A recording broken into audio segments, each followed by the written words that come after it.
things. The first thing is the traditions that are starting to happen with the festival. And I kind of see this vision of the state where, Phoenix is coming in this year. They're going to have an Innovators Fair. And that really is going to be this pocket of excellence. People will start identifying Phoenix with this Innovators Fair. A lot of you might have heard of Tempe, the Geeks Night Out. I don't know if some of the Geeks Night Out people are here, but first year they had the mayor, and I don't know if you're going to go step up to their challenge, but they had the Hugh Hallman dress up in a Darth Vader outfit and go down Mill Avenue. But then they had a video they did this year where they had 4 council members and the mayor in the video. And the mayor had a robot. So it's people know about Geeks Night Out. And the same thing with ASU campus, Night of the Open Door. The first time they're like, hey, let's do Night of the Open Door. And what is that? Now it's like people are approaching you and saying, hey, have you heard of Night of the Open Door? And it's just something that people recognize. And the hardest part for me is there's so many communities that this happened. Chandler Science Spectacular. We got Scottsdale, the Spring Training Festival. Tucson, Science of the City. The Festival of Books has a Science City. We have events now in Yuma that are getting started up with this Reason Over the River. And we have discussions going on with Lake Havasu.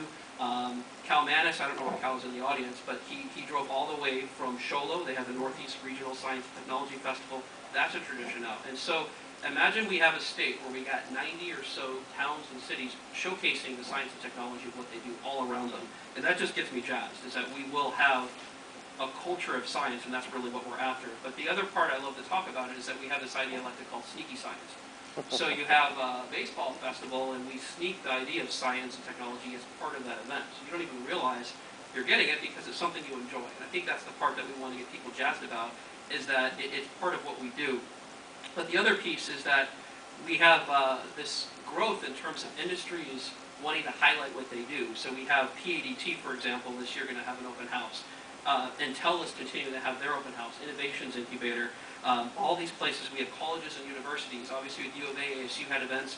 We now have about 3 or 4 added tours and open houses at Midwestern. We got at GCC, SEC, Maricopa Community Colleges. We have school showcases. We had about 5 last year. That's now double. And so Mesa Public Schools, Paradise Valley Schools, Florence Unified. It's growing, and it really is becoming something that we want to reach every person in the state. So in terms of moving forward, the other part that we're really excited about is that our foundational partnership, which started last year with Arizona Science Center, ASU, and the Technology Council Foundation, has actually grown. And we have 2 new partners on board, which I think really embody the foundation of this, which is to really grow this talent pipeline in Arizona. The first is Arizona Commerce Authority, and the second is U of A. And so we have 3 speakers that will help to represent that. The first is Dr. Bill Patuski. I can actually introduce all 3.